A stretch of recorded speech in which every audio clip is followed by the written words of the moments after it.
Hi everyone, this is Mr. Assassin and I'm here today to do a discussion about Toriko chapters 338 and 339. Now this discussion fits right in because these two chapters are all about the fight between Midora and Joy and about the fight between Geo and the revitalized part of Accacia. Now last week I couldn't do any chapters because I was on a business trip, work before hobbies, and this is a hobby for me, but I'm going to try to catch up with everything in Toriko in this discussion. So without further ado, let's move on. Now I want to get the part with Jiro right off the bat because it's the smaller part of the two chapters. So basically Jiro, Tetsuno and Gigi, yeah, I think it's Gigi, I don't know the chef's name, but basically they meet with this revitalized part of Accacia which looks like a frog. Now this thing actually jumps and tries to eat Geo, which was surprising, but Geo actually dodged. If you can remember, when this thing left Accacia's body, it ate a blue nitro pair. It ate pair or another, I don't know which one of them, but it ate that blue nitro and he was able to revitalize because of his gourmet cells, but he couldn't dodge. Geo can actually dodge, so that means that in a speed sense, Geo is actually more powerful than the blue nitro. He's actually more fast, let's say fast, because I don't know if he's overall more powerful than the blue nitro, but he's definitely faster than the blue nitro. And this thing cannot bite Geo. Geo dodges. Now Geo does a punch named the Big Bang, which according to Tetsuno can actually destroy the planet, and that's insane. But this thing, this revitalized part of Accacia's body, actually figures out the power of Geo and it starts mutating.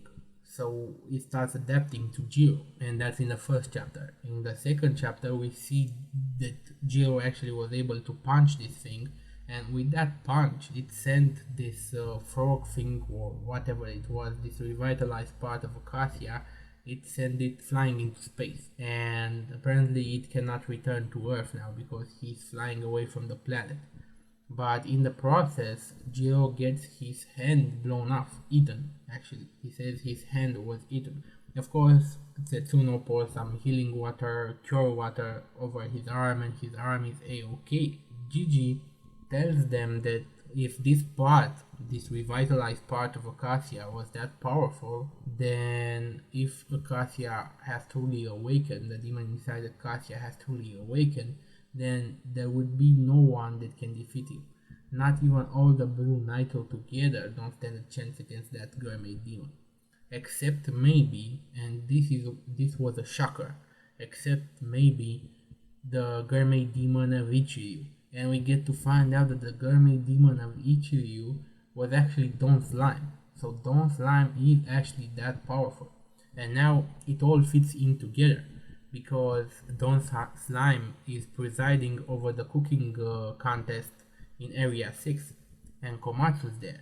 So Komatsu, with his cooking skills, may be able to sway Don Slime to join that party, or actually learn from Don Slime or get some part of his power or something like that, because Don Slime is going to be so amazed at Komatsu's cooking skills that he may actually want to help them. But it is shocking that somebody like Ichiryu has a gourmet demon like Don Slime. And actually, we never got to saw Ichiryu gourmet demon.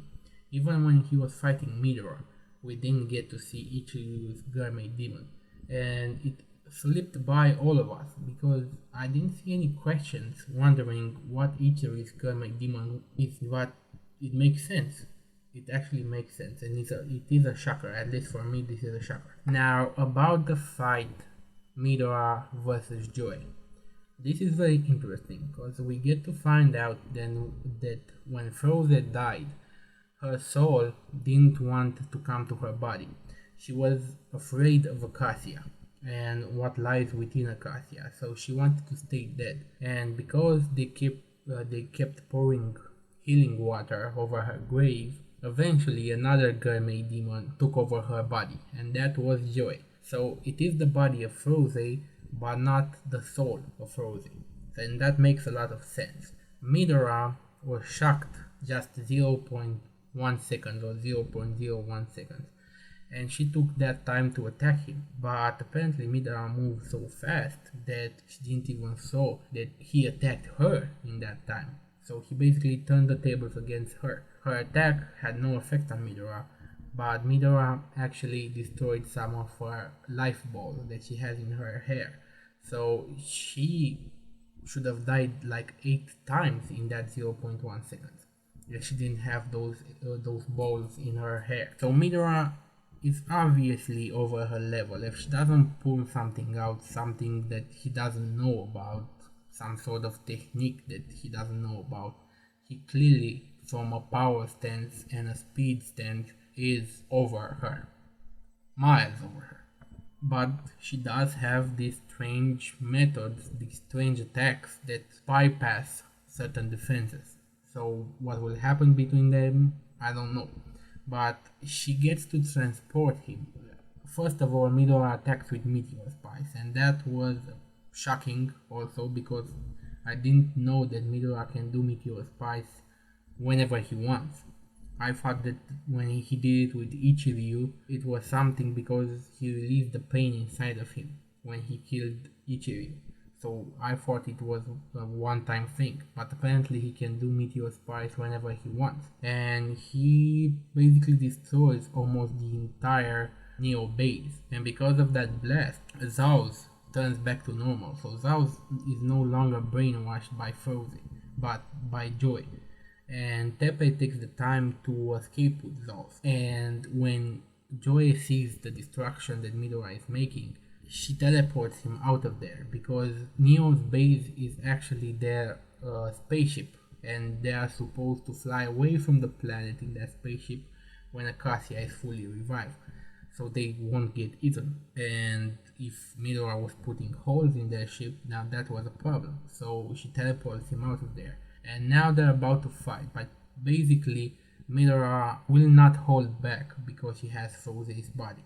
He knows that it's not frozen inside that body and he wants to annihilate her. He actually says, "I'll show you my full course, a souvenir for you to take with you to hell." So he actually wants to kill her. Now that's basically the fighting part, but there are two concepts here that have been shown in these two chapters that are very interesting. First of all, the gourmet energy. Like the gourmet energy, this hunger, this appetite energy that is inside everyone has existed in the universe ever since the Big Bang, ever since the universe was created. This energy was there, and I'll touch upon that later. Basically, the second part is that this warp kitchen that we saw in the cooking contest on Area 6, we also see Frozy, Joy, doing this warp kitchen. And apparently this warp kitchen is some kind of warp time space, and inside this kitchen time stands still. Basically they needed to find a way to cook ingredients which would take millions of years to get cooked properly, but they couldn't survive that long, so they needed a method to cook them faster, and this warp kitchen was exactly what they needed because time stands still here. So while they cook ingredients, the rest of the planet moved on, and they were able to enjoy ingredients from the past like it was instant for them because they could cook it in this warp time space. And apparently she brings Midora into this warp kitchen. So that's why I'm saying Midora might actually lose the battle even if he's stronger. Midora might actually lose the battle because this warp kitchen is something that apparently he doesn't know about. So we'll see about that, but the warp kitchen is very interesting. And now let me get back to the gourmet energy that was created once with the universe. That means that there is appetite energy, gourmet energy in each planet in the universe. And somehow, some way, life, or maybe not what we will call life, because we would call life intelligent life, what we see, like other human beings, animals, but There could be spirits made out of Gurmate energy, pretty much like the ogres. The ogres are spirits that forever want to eat new ingredients, and they can travel from planet to planet. If this planet gets eaten by Accacia, the Gurmate spirits that are in the other world will travel to another planet. So basically, what we should take from this is that they are Gurmate spirits, Gurmate ogres, that are as old as the universe itself. Because if this energy appeared once the universe appeared 13 billion years ago or whatever, there are huge chance that there are Gurmate spirits, Gurmate ogres that are 13 billion years old ever since this energy appeared. And they could be some strong motherfuckers. I don't know if Accacia's Gurmate demon or Don Slime is one of these demons, but we'll get to see. That being said, this is my review. Rate, comment, subscribe, and I'll see you guys next time. Have a nice day. Any rational society would either kill me or put me to some use.